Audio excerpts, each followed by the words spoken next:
All right, kids, as you prepare for your big circuits test tomorrow, this is actually the setup on one of the problems I'm going to send you as the review. So, and I promise you,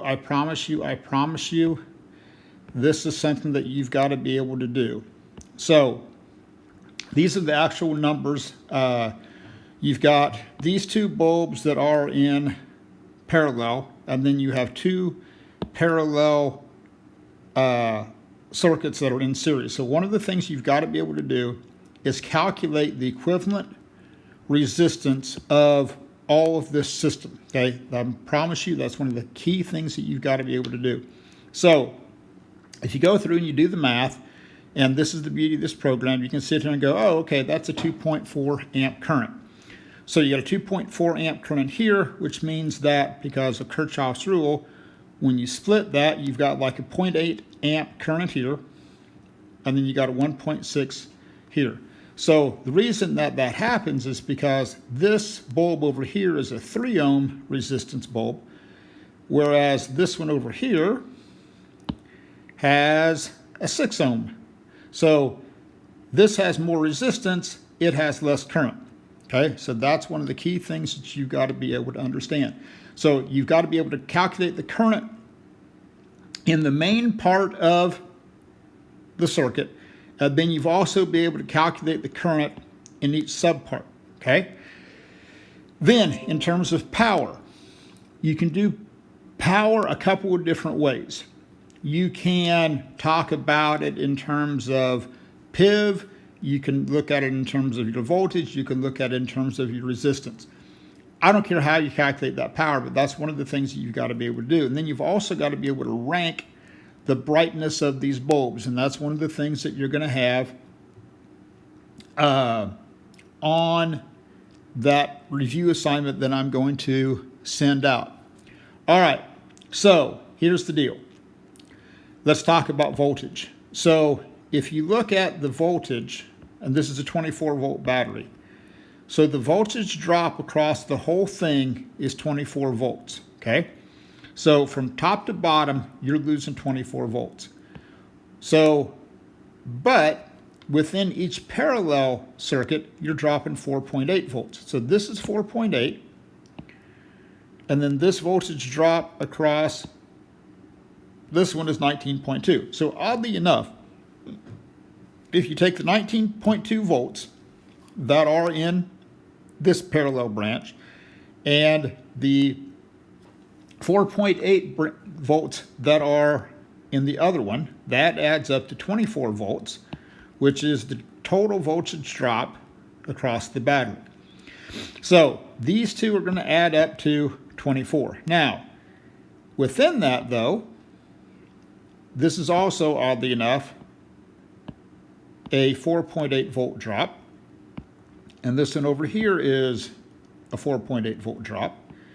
And this one is a 19.2. And oddly enough, wait for it, this is a 19.2 volt.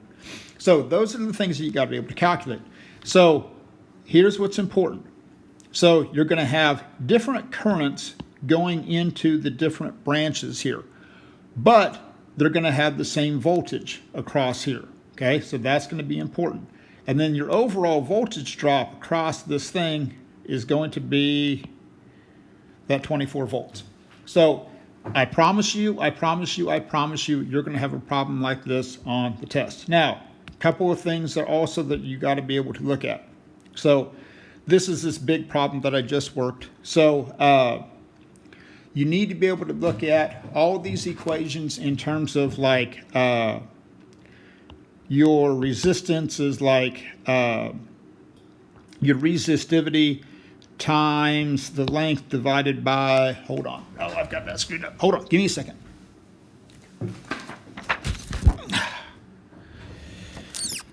Oh, hold on. I completely spaced this off for just a second. Yeah, it is, rho L over A, okay? I had that right. So I will give you this resistivity, okay? This is going to be the length of the wire. This is going to be this cross-sectional area. So what that means is if you want a small amount of resistance, then you want a short wire with a big cross-sectional area. So if you look at this in terms of even like the solar array, when we've got to get that electricity from the solar array, you know, so here's your solar array and we've got to get that over to the school, okay? That was one of the decisions that we had to make, is that the bigger your cross-sectional area is on that wire, your resistance goes down. But here's your trade-off. The bigger your cross-sectional area is, then that costs more money. So is the value gained in lowering the resistance worth it in terms of that added cost? And the same thing is true of the resistivity, okay? For that wire to get from the solar panels to the school, we wanted to choose wire that had a low resistivity. So that way you don't have as much resistance and you don't lose as much going over to the school. So this is another advantage in terms of solar panels, is because if you're producing electricity in a central location, and let's say it's up at Jeffries Energy Center, which is up by Manhattan, which is a huge coal-powered electric plant, well, you've got to push that electricity a long way. Well, the farther you have to push that electricity, the more resistance that there is, the more energy that you're going to lose. Just something else to think about. Now, the other thing that you want to be aware of is that rho L over A, okay? Now, remember that volume is also equal to that cross-sectional area times the length. So you might want to keep this in mind, okay? Just saying. And then if you solve for area, that's volume divided by length, which is area. So then you can sit here and go, oh, that's rho L times volume over length, which becomes rho L squared over volume. So just saying, you might want to keep this handy-dandy little relationship in mind when it comes to the test. Just saying. Hint, hint, hint. Remember this, that volume equals your cross-sectional area times your length. So let's say you were given a piece of wire, okay, and you take that same volume and you stretch it out, okay? So then, if you look at what's going to happen is that if you have this short, round, bigger piece of wire, and you stretch that out, two things are going to happen. You're going to increase the length, which is going to increase your resistance, but you're also going to shrink that cross-sectional area, which is going to be dividing by a smaller number, which is also going to make that resistance go up. So, but you can actually take advantage of this idea and say, okay, hey, I would just want to take wire and build a resistor out of it. So if you know what your resistance is that you want, then you can make all that happen from that equation. Okay, those are the big ideas. I'm going to send this out.